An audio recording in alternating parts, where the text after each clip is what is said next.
Gagawa tayo ng nutty banana muffin. Ito yung nuts natin na gagamitin.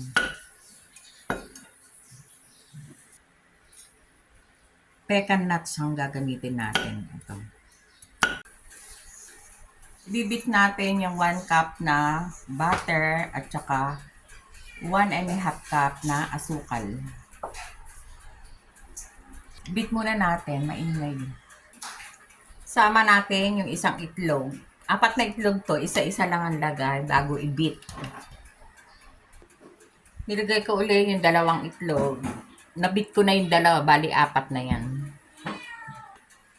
Ito, tapos nang mabit. Ito na yung 3½ cups na bread flour. Isama natin dito yung cinnamon, 1 teaspoon na cinnamon. 2 teaspoon na baking soda. 1/4 teaspoon na salt. Yan lang, haluin muna natin. Haluin mabuti para mapumino. Kung di ka na magsasala, ganito na lang ang gawin mo. Pipino na yan. Tapos, haluin natin para sigurado na nahalo silang mabuti. Ngayon, ipo-fold natin dito. Dito. Konti lang muna.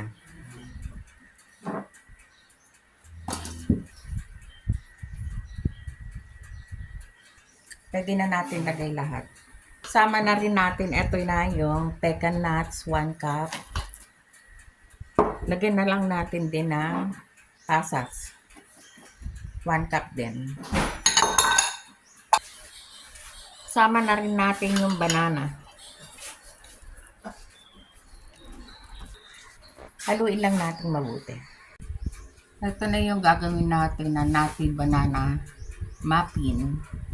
Ito, nalagay ko na sa tray para i-bake. Ayan, luto na.